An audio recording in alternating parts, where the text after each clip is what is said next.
గోవిందాయ నమః. అందరికీ జయ శ్రీరామ్. నాకు మన ఫాలోవర్ కావిడ పెద్దావిడ పాపం 55 సంవత్సరాలు ఉంటాయేమో, బహుశా వయసు ఉండవచ్చును. పెద్దామె ఒక ఇన్స్టాగ్రామ్ నుండి వీడియో ఒకటి పంపించారు నాకు వాట్సాప్కి. అమ్మ ఇది చూడు, నాకు కాస్త భయంగా ఉంది, ఇప్పుడు ఏం చేయాలో అర్థం కావడం లేదు, ఈ విధంగా చెప్తున్నారు అనేసి. ఏమిటా అనేసి ఆ ఇన్స్టాగ్రామ్ రీల్ నేను ఓపెన్ చేశాను.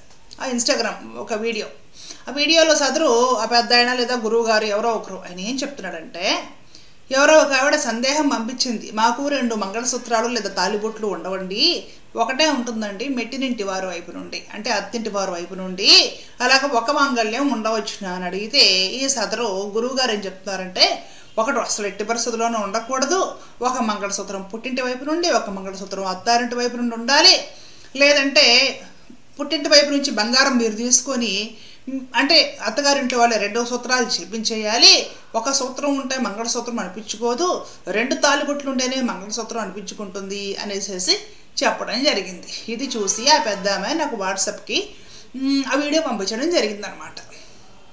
మాకు పెళ్ళై 30 ఏళ్ళేమో అయిపోయింది. మన ప్రాంతంలో ఒక బొట్టే ఉంటుంది, వివాహ సమయంలో కట్టేది ఒక బొట్టే కడతారు, 2 బొట్ల ఆచారం లేదు. ఇప్పుడు నాకు భయంగా ఉంది, అది మంగళసూత్రం కిందకు రాదంట ఒక బొట్టు ఉంటే. ఇప్పుడు నేను ఏం చేయాలి, ఇంకొక బొట్టు చేపించుకొని వేసుకోవాలా, ఎలాగా అర్థం కావడం లేదు, నాకు భయంగా ఉంది. ఇట్లా చాలామంది భయాలు ఉంటాయి కాబట్టి ఇన్స్టాగ్రామ్ ఈ మధ్యకాలంలో ఎక్కువ మంది చూస్తున్నారు, ఒక వీడియో చేయండి అమ్మా అన్నారా పెద్ద ఆవిడ. సరే అనేసి ఈ వీడియో. సమాజంలో పరిష్కరించుకోవాల్సిన సమస్యలు చాలా ఉన్నాయి.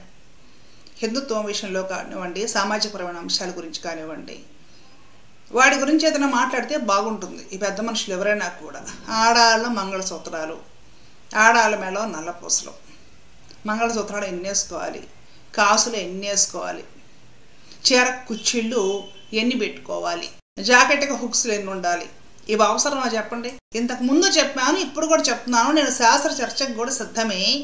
మంగళసూత్రాలు లేదా తాలిబొట్లు వీటికి సంబంధించిన ఆచారాలు ప్రాంతీయ ఆచారాలు, శాస్త్రాలలో ఆచారాలు కాదు అన్న విషయం గుర్తుపెట్టుకోండి కాస్త. ఇవి ప్రాంతీయమైన ఆచారాలు. ఆయా ప్రాంతాలలో పూర్వం పెద్దల చేత ఏర్పాటు చేయబడిన కట్టుబాట్లు అంతే. అది ఒక్కొక్క కులానికి లేదా సామాజిక వర్గానికి ఒక్కొక్కలా ఉంటాయి, ఒక్కొక్క సాంప్రదాయం పాటించే వాళ్ళకి ఒక్కొక్కలా ఉంటాయి, ఒక్కొక్క ప్రాంతం వారికి ఒక్కోలా, ఒక్కొక్క రాష్ట్రంలో వారికి ఒక్కొక్కలాగా ఉంటాయి. అవన్నీ కూడా ఇవన్నీ ఏంటంటే ప్రాంతీయంగా ఎందుకు ఒక్కొక్కలాగా ఉన్నాయి?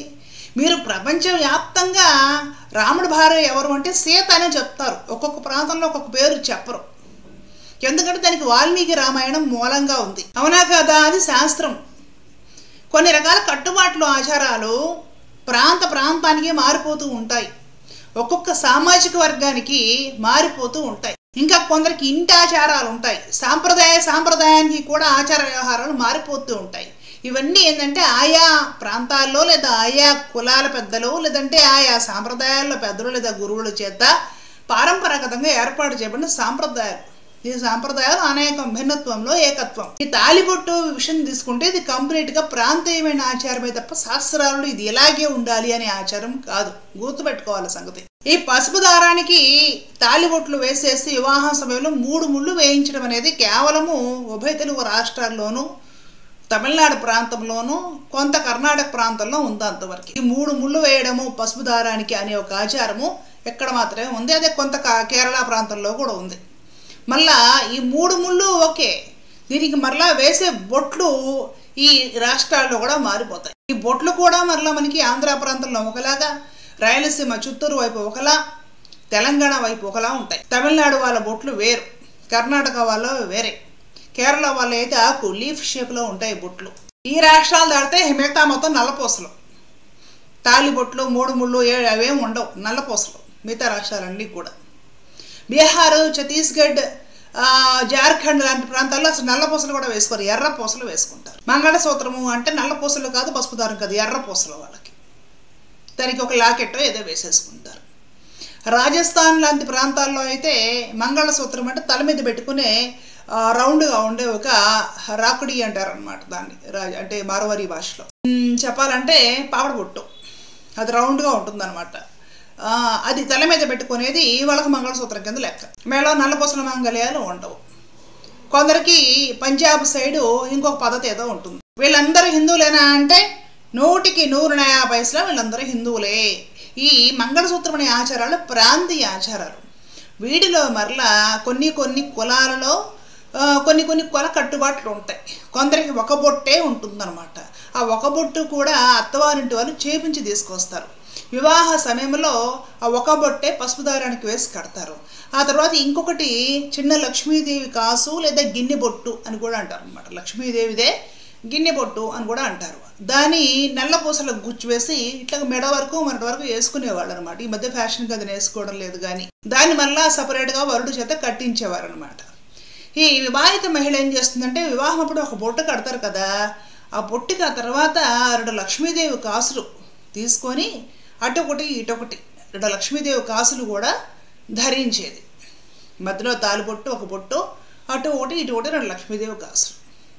ఆ తర్వాత నల్ల పూసలు వేస్తున్నారు వాడు, నల్ల పూసకి లక్ష్మీదేవి కాసు, అది మెడ వరకు నిండుగా ఉండేది. ఈ పద్ధతి ఉండేది. అలాగే కొన్ని కులాలలో తాలిబొట్లు 2 ఉంటాయి. ఒకటి అత్తవారింటి నుండి ఒకటి పుట్టింటి నుండి 2 తాలిబొట్లు ఉంటాయన్నమాట. ఆచారం కొన్ని కులాల్లో ఉంటుంది. అలాగే కొన్ని సాంప్రదాయాలు కుటుంబంలో పాటించే వాళ్ళు ఉంటారు చూసారు, వాళ్ళ తాలిబొట్లు వేరేగా ఉంటాయి. వైష్ణవ సాంప్రదాయంలో మంగళసూత్రంలో శంఖ చక్ర తిలకాలు ఉంటాయి. దానికి అటు ఇటు లక్ష్మీదేవి కాసులు వేసుకుంటారు. శైవ సాంప్రదాయంలో మంగళసూత్రం మీద శివలింగము పార్వతీదేవి బొమ్మలు ఉంటాయన్నమాట, చిహ్నాలు ఉంటాయి. దానికి అటు ఇటు వారు మరి లక్ష్మీ కాసే వేసుకుంటారో వేసుకోరో మరి నాకు తెలియదు, కానీ వైష్ణవ సాంప్రదాయంలో అయితే ప్రధానమైన మాంగళ్యానికి శంఖచక్ర నామాలు ఉంటాయి. మేము వేసుకునే మాంగళ్యానికి దానికి అటు ఇటు లక్ష్మీదేవి కాసులు వేసుకుంటాం. ఇది కరెక్ట్గా ఎలాగే ఉండాలి అని చెప్పడం కోసము శాస్త్రంలో దీని గురించి దేశవ్యాప్తంగా ఒకే ఒక ప్రమాణమా విధంగా ఏం లేదు. ఇవన్నీ కూడా ప్రాంతీయ ఆచారాలుగా రూపుదిద్దుకొని కుటుంబాలలో లేదా సామాజిక వర్గాలలో పారంపరగా మనకి ఇది అలవాటు, మనకి ఈ పద్ధతి ఉంది మొదటి నుంచి అని పెద్దలు చెప్తుంటే ఆ విధానం ద్వారా తర్వాత తరాల వారు ఆచరించుకుంటూ వస్తున్నారు. ఈ రోజు వచ్చేసి కూర్చొని తాలిబొట్లు ఒకటి వేసుకుంటే తాలిబొట్టు కింద, తర్వాత 2 వేసుకుంటే తాలిబొట్టు కింద వస్తుంది. కావాలంటే పుట్టింట్లో వాళ్ళ దగ్గర నుండి డబ్బులు తెప్పించేసి అత్తింట్లోనే తయారు చేసి ఇవ్వండి. ఎందుకు ఇవన్నీ? తాలిబొట్టు ఒక ఆచారం ఉంటే ఒకటే వేసుకోండి. లేదు మాకు 2 వేసుకోవడం ఇష్టమండి అని మీకు అనిపిస్తే ఇంకోటి కొనుక్కొచ్చుకొని వేసుకోండి. మీ దగ్గర డబ్బులు ఉంటే తప్పేముంది? ఒక్కటి వేసుకోవడము మా కుటుంబంలో అలవాటు అనుకుందాము, ఆ ఇళ్ళకి 2 వేసుకోవాలని ఉంటుంది. ఇంకోటి కొనుక్కొచ్చుకొని వేసుకోండి, దాని పక్కన ఇంకోటి వేసేసుకోండి, ఇబ్బంది ఏమి లేదు, తప్పేమీ లేదు. కానీ ఒకటి వేసుకుంటే తాలిబొట్టు కింద రాదు, ఈ మాటలు తప్పండి. వారి ప్రాంతీయ ఆచారాల ప్రకారం ఒకటి వేసుకున్నా 2 వేసుకున్నా కొందరికి అసలుకి ఈ తాలిబొట్టే ఉండదు అనమాట. నల్ల పూసలు ఉంటాయి. నల్ల పూస వేసుకున్నా కొందరు ఎర్ర పూస వేసుకుంటారు. ఎర్ర పూస వేసుకుని ఏమేమి వేసుకున్నా వాళ్ళ ప్రాంతీయ ఆచారాల ప్రకారం వాడు దాన్ని గౌరవిస్తారు, దాన్ని భక్తి శ్రద్ధలతోటి పవిత్రంగా భావిస్తారు. ధరించడం మాంగళ్యము లేదా ఈ నల్ల పూసలు ఏమైనా సరే ధరించడం వారి సౌభాగ్యంగా అదృష్టంగా భావిస్తారు. అది అలాగే కంటిన్యూ అవుతూ వస్తుందన్నమాట, సదయోంసే తరతరాలుగా పారంపరాగతంగా. ఈ రోజు వచ్చి కూర్చొని ఒకటి వేసుకోకూడదు, ఒకటి వేసుకుంటే ఏదో అయిపోతుంది, ఏమైపోతుంది? ఏమీ అవ్వదు. అంత దయ ఉంటే ఈ చెప్పే వాళ్ళే చేయించమండి, 2వ తాలిబొట్టు కూడా ఆడవాళ్ళకి హాయిగా వేసుకుంటారు. అసలుకి ఈ తాలిబొట్టుకి భర్త ఆయుష్కి దేనికి అసలు సంబంధం కూడా లేదండి, గుర్తుపెట్టుకోవాలి. వివాహిత మహిళ నేను వివాహం చేసుకొని వివాహం అనే పవిత్రమైన బంధములో ఒక దీక్షకు పాతివ్రత్యం అనే ఒక దీక్ష కట్టుబడి బ్రతుకుతున్నాను. రకరకాల ఆలోచనలు, రకరకాల ఆకర్షణలు ఇవేమీ కూడా నా మనసులోకి రాకుండా ఉండాలని నిరంతరం గుర్తు చేసుకుంటూ ఆ విధమైన ఒక దీక్షకు కట్టుబడి ఉంది అనే చిహ్నానికి మాంగళ్యం ధరిస్తుంది. ఎవరైనా ఒక క్రతువు చేసేవారు చేతికి కంకణ ధారణ ఏదైనా చేస్తారన్నమాట. ఆ వ్రతం అయ్యేంత వరకు దాన్ని విప్పరు. అట్లాగే ఈ వివాహము అనే ఒక బంధములో, ఒక దీక్షలో, పాతివ్రత్యం అనే ఒక దీక్షలో భారతీయ మహిళ కొనసాగుతూ ఉంటుంది. కాబట్టి దాన్ని చిహ్నముగా నిరంతరం గుర్తు చేసుకుంటూ పరమ పవిత్రంగా భావిస్తూ నేను ఈ దారి తప్పకుండా ఈ ట్రాక్లో ఇలాగే వెళ్ళాలి, ఇదే నా జీవితానికి పరమార్థము సౌభాగ్యము అనే ఒక ఉద్దేశంతో మహిళ ఎప్పుడూ గుర్తు చేసుకుంటూ పవిత్రంగా మాంగళ్యం ధరిస్తుంది. అది వేసుకోకపోతేనో, గబాన్ అది పెరిగిపోతేనో, విరిగిపోతేనో, కలొస్తేనో, దాంట్లో 2 వేసుకోపోతేనో, పూసలు వేసుకోపోతేనో, ఇంత కౌంటు అని ఆ కౌంట్ ప్రకారం వేసుకోపోతేనో మొగుడికి ఏమీ కాదు. గుర్తుపెట్టుకోండి, భర్తకి ఏమీ కాదు. భర్త గుండ్రాలా బాగానే ఉంటాడు. మనమే ఇంటి చాకరీ పిల్లలకి అందరికీ చేసి వెనక తిరిగి చూసుకుంటే జీవితం కనపడదు. కాబట్టి భయపడటం, భయాలు మానేయండి. కాస్త చెప్పే వాళ్ళు కూడా మేము గురువులు పెద్ద మనుషులు అనేవాళ్ళు ఇలాంటివన్నీ ఎందుకండి భయాలు పెంచుతూ చెప్పేవా విజ్ఞానాన్ని పంచడం అంటే? మాంగళ్యం అనేది ప్రాంతీయ ఆచారము. చివరికి అమ్మవార్ల మెడల్లో కూడా మన దక్షిణ దేశంలో దక్షిణ సాంప్రదాయం ప్రకారం తాలిబొట్లు ఉంటే మీరు ఉత్తర దేశానికి వెళ్ళామంటే నల్ల పూసలు వేసేస్తారు అంతే. దాని మళ్ళీ బొట్లు కూడా ఉండవు, చిన్న చిన్న పెయింటింట్లో లాకెట్లో ఉంటాయి. ఎందుకంటే అక్కడ వాళ్ళు వేసుకున్నది అదే అమ్మవారికి కూడా వేసేస్తారు. ఇక్కడ ఒక బొట్టుకే బాధపడే వాళ్ళు అసలు అక్కడ బొట్లే ఉండవు. ఉత్తర దేశంలో మరి వాళ్ళు కూడా బ్రతుకుతున్నారు కదా, పెళ్ళిళ్ళు చేసుకొని పుణ్యవతులుగానే జీవితాన్ని గడుపుతున్నారు కదా. ఏదేమైనా సరే ప్రాంతీయ ఆచారాలను గౌరవిద్దాము అంతవరకే. ఆ సెంటిమెంట్ని బూచీల భూతత్వంలో చూపించేసేసి ఇది ఇలా ధరించకపోతే మూడికి ఏదో అవుతుంది, అది ఎలా ధరించకపోతే కుటుంబంలో కలతలు వస్తాయి, ఇది ఎలాగే లేకపోతే ఏవో ఇబ్బందులు, సంతాన లోపము, ఇవేమీ చెప్పకండి. ఇది ప్రాంతీయ ఆచారం అంతవరకు. దీనికి వాడికి సంబంధం ఏమీ లేదు. ఇలాంటి వీడియోస్ చూసి మహిళలు ఏమాత్రం భయపడకండి. పెద్ద వయసు మహిళలు భయపడిపోతున్నారంటే నాకు అది ఆశ్చర్యంగా అనిపించింది అనమాట. ఇలాంటి వీడియోస్ చూసి ఎందుకంటే మహిళలను ఆ విధంగా భయపెట్టడం అవసరమా? ఇంకేమైనా సమాజానికి హిందువులకు ఉపయోగపడే విషయాలు చెప్పొచ్చు కదా. నేను కూడా మహిళలలో ఈ విధమైన సెంటిమెంట్స్కి సంబంధించి భయాందోళనలు తొలగించాలి ఒక సదుద్దేశంతో ఈ వీడియో చేస్తున్నాను, గమనించగలరు. ధర్మో రక్షత రక్షత. జయ శ్రీరామ్. కృష్ణ అర్పణ.